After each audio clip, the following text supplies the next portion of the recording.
My girlfriend said, "You can still support me privately, just don't appear publicly." While wiping 14 months off her feed, I replied, "Then my money goes private too." Shut down every access point. 2 days later, the first panic message came from. So I finally learned what it feels like when someone decides you're good enough to bankroll their lifestyle, but not good enough to acknowledge publicly, and honestly, it took seeing my face systematically erased from someone's digital existence to understand how little I actually meant to them. I spent 14 months thinking I was building something real with Serafina, 28F, a lifestyle influencer here in Miami with about 47K followers. She creates content around fashion, wellness, living your best life, all that aspirational stuff that apparently requires a significant monthly budget to maintain. What I didn't realize was that I'd become her invisible ATM. Present for every bill, absent from every post. Let me back up. I'm a digital marketing specialist making around 95K, so I understand social media better than most. When we started dating, Serafina had maybe 12K followers and was working part-time at a boutique while trying to build her brand. I was genuinely supportive, helped her with content strategy, paid for professional photos, covered expenses so she could focus on growing her platform instead of worrying about rent. When her car broke down, I handled the payment for a lease that would look good in her lifestyle content. When she needed to maintain her image with regular salon visits and designer pieces for posts, I figured that was investing in our future together. The thing is, I thought we were partners. I thought her success was our success. What I failed to notice was that as her follower count grew, my presence in her content decreased. It happened gradually. First I was the boyfriend taking cute couple selfies. Then I was the hand occasionally visible holding her phone for outfit shots. Then I was just the voice behind the camera asking if she got the shot she wanted. The breaking point came 3 weeks ago. I was scrolling through her Instagram like any supportive boyfriend would, and I realized something that made my stomach drop. She'd systematically deleted every single photo that included me. Not just recent posts, everything. 14 months of our relationship digitally erased like I never existed. I found her in our apartment, that I pay for, editing content on her laptop. "Hey," I said, trying to keep my voice casual. "I noticed you took down all our photos together." She didn't even look up from her screen. "Yeah, I'm rebranding. Couple content doesn't perform as well as independent woman content. It's better for my aesthetic and engagement." Aesthetic, I repeated. My followers want to see confident, single energy. Having a boyfriend in every post makes it harder for people to relate to my lifestyle content. The casual way she said it, like I was a piece of furniture she'd decided didn't match her decor anymore, hit me harder than I expected. "So where exactly do I fit into this rebrand?" I asked. She finally looked at me, and I saw something in her expression I'd been missing for months. Mild irritation that I was questioning a business decision she'd already made. "You don't," she said. "At least not publicly. Obviously you're still important to me personally." Personally, as in privately, as in useful for financial support but not worth associating with publicly. That's when something clicked that had been building for months. I'd been watching her transform into this independent lifestyle influencer, while I quietly funded every aspect of that independence. Her self-made success story was entirely dependent on my income, but acknowledging that would ruin her brand narrative. I was being erased because my existence contradicted the image she was selling. "That's interesting," I said, "because I've been thinking about my own aesthetic lately." She looked confused. "My financial aesthetic," I continued, "and having all my money disappear into someone else's lifestyle without any acknowledgement isn't really the look I'm going for." Then I walked to my laptop and systematically removed her from every shared account, credit card, and financial access point she'd gradually been added to over the past year. Checking account, removed. Credit card authorized user status, canceled. Venmo access, revoked. Car payment autopay from my account, stopped. If she wanted to be digitally independent, she could be financially independent too. The first sign that my new financial aesthetic was working came 2 days later when she texted me from a boutique where her card got declined trying to buy a $300 dress for content. "What did you do?" she texted. "Rebranded," I replied. "For my aesthetic. Edit. A lot of people are asking about whether I gave her warning. I gave her 14 months of warning every time I saw my face disappearing from her public life while my money stayed present in her private life. Edit 2. To those saying I should have communicated first, I did. I asked where I fit in her rebrand. She told me I didn't. I'm just matching that energy. Edit 3. For people asking if this is extreme, systematically erasing someone from your public life while keeping them financially tied to your private life is extreme. I'm just bringing balance to the situation. Update 1. Well, she's learned some new vocabulary words. Serafina came home yesterday, to the apartment I pay for, with a very different energy than the casual dismissal she'd shown me the week before. Apparently having your credit card declined in front of other influencers at a high-end boutique will shift your perspective on the importance of financial relationships. We need to talk about what you did, she announced, like a manager calling an employee into their office. About what? I asked, genuinely curious to see how she'd frame this. You're financially abusing me, she said. Cutting off someone's access to money without warning is a form of control and manipulation. I had to admire the strategy. When your social media erasure plan backfires, pivot to victim terminology and hope people don't ask questions about the context. That's interesting, I said. What would you call systematically removing someone from your public life while keeping them financially tethered to your private expenses? She looked genuinely confused, like she couldn't understand why I was bringing up her social media choices in a conversation about money. That's completely different, she said. My Instagram is my business. You don't own my content. You're absolutely right, I agreed. I don't own your content, just like you don't own my money. The silence that followed was probably the first honest moment we'd had in months. Here's what I've realized about this whole situation. Serafina genuinely believed she could have it both ways. Public independence for her brand, private dependence for her lifestyle. She wanted to sell herself as a self-made, single lifestyle influencer while someone else quietly funded that lifestyle behind the scenes. When I pointed out this contradiction, she didn't see it as a contradiction. She saw it as me failing to understand that her career required certain optics, and my role was to support those optics financially without expecting recognition. This isn't about Instagram, she kept saying. This is about you punishing me for making business decisions. You're right, I told her. I am punishing you for making business decisions. The business decision to erase me from your public life while keeping me in your financial life. I'm just helping you commit to your brand fully. That's when the real breakdown started.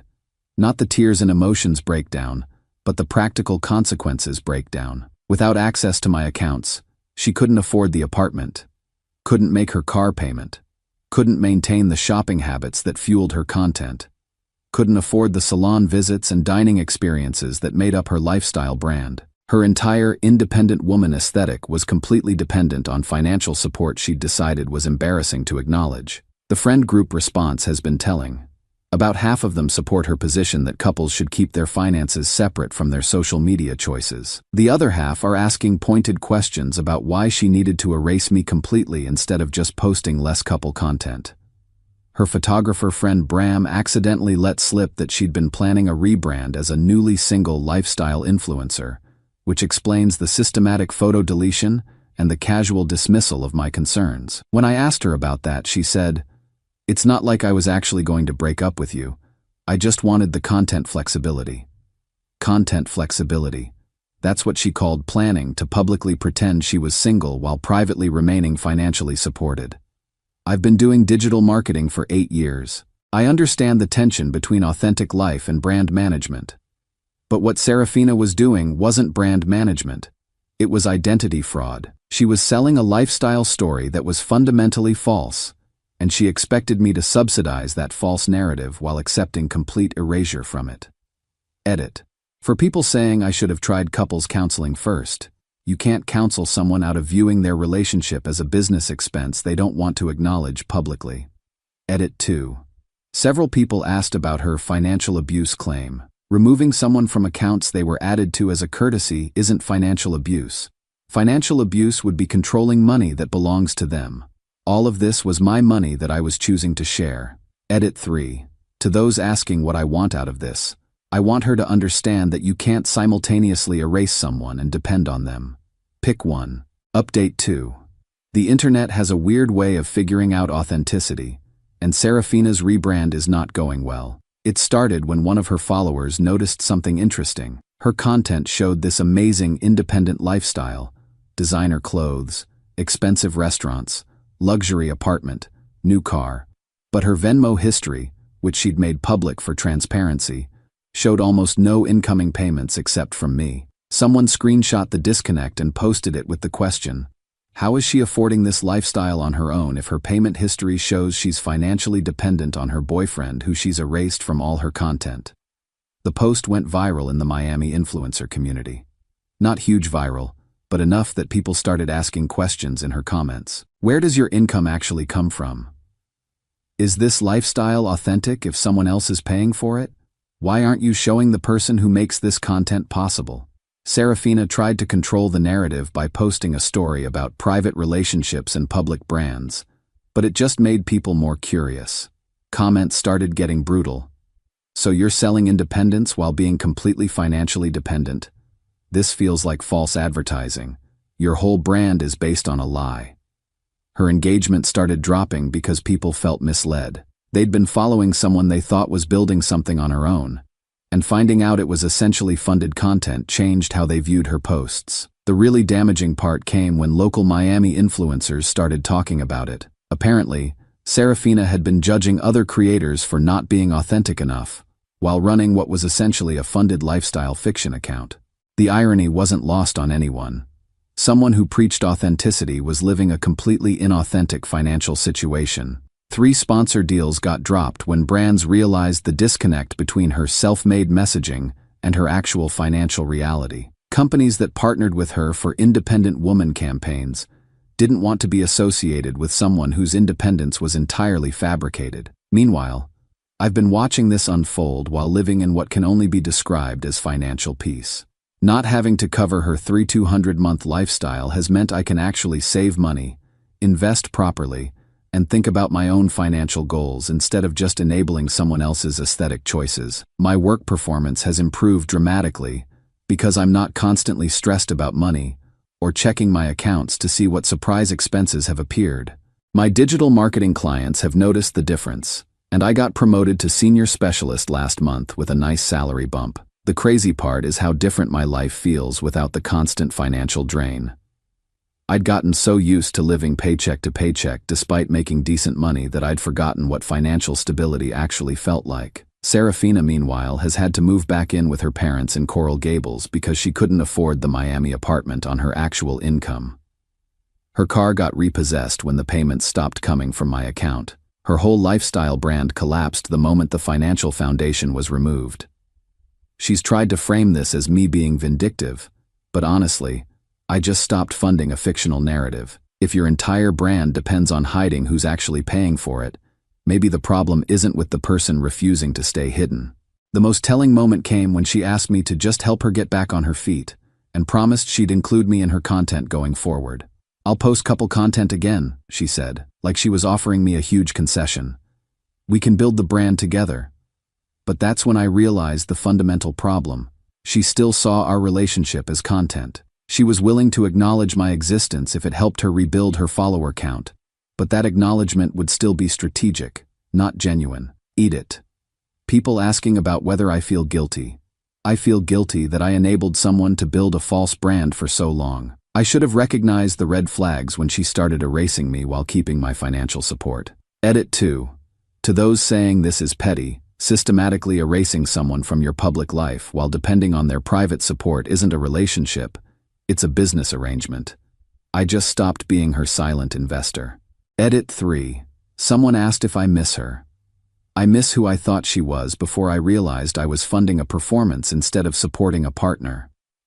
Final update on the girlfriend erased me digitally while depending on me financially situation. Serafina moved back to her parents' house in Coral Gables about 6 weeks ago. Turns out when your entire lifestyle brand collapses and your follower count drops by 30%, maintaining Miami rent becomes impossible on boutique retail wages.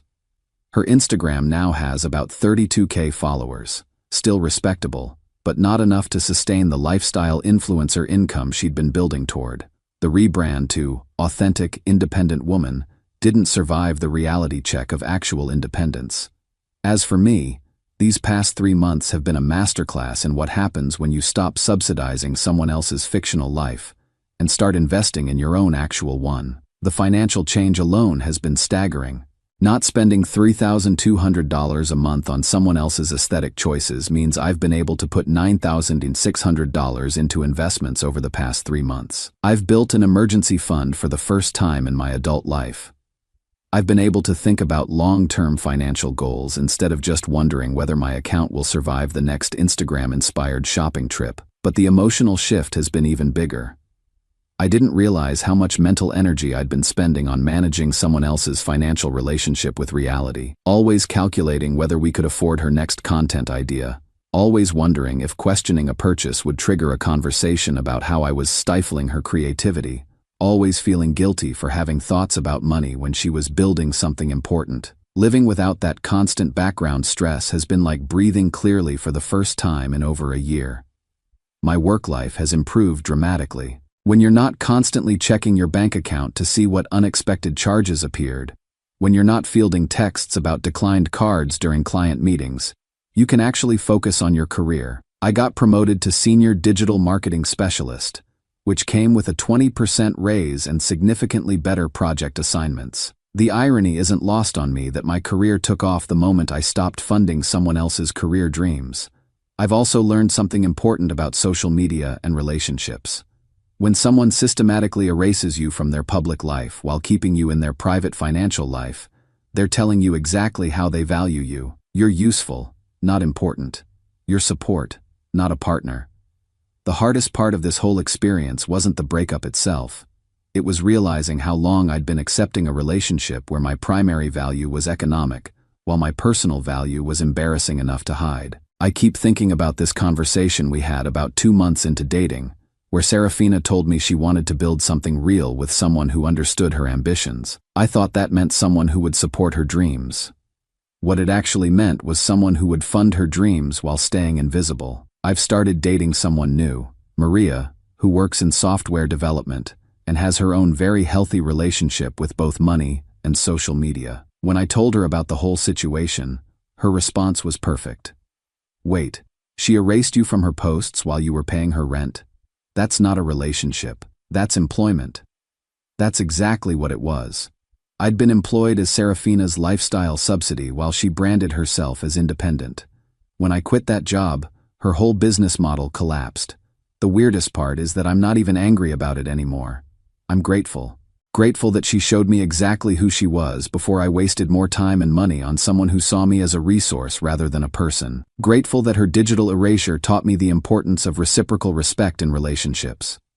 Grateful that her financial dependence while preaching independence showed me how important authenticity actually is. Most importantly, grateful that I learned to match someone's energy instead of always trying to be more generous than they are respectful. Serafina wanted to be digitally single while remaining financially partnered. She wanted the aesthetic of independence while maintaining the reality of dependence. When those two things proved incompatible, she had to choose. She chose the aesthetic and lost the financial support. I chose my financial boundaries and gained actual peace. These days, I spend my money on my own goals. My social media shows my actual life, and my relationships are based on mutual respect rather than strategic convenience. My financial aesthetic is finally aligned with my personal values. Turns out the most beautiful filter is authenticity, and authenticity doesn't require monthly payments to maintain. Edit. For people asking about Maria, we're taking it slow, but she's amazing. She actually posted a photo of us together after our 3rd date without asking me to Venmo her dinner money first. It's refreshing. Edit 2. To those saying I should have been more understanding of influencer business needs, supporting someone's career goals and funding their fictional independence while accepting complete erasure are 2 different things. Edit 3. Serafina's latest posts are about learning to be truly independent and building authentic success. The lack of self-awareness is impressive, but at least she's finally practicing what she preaches. Final edit. Sometimes the best thing someone can do for you is show you exactly how little you mean to them while expecting you to pretend that's okay. Serafina did that perfectly, and I'm grateful she did it before I wasted more time trying to be enough for someone who wanted me invisible.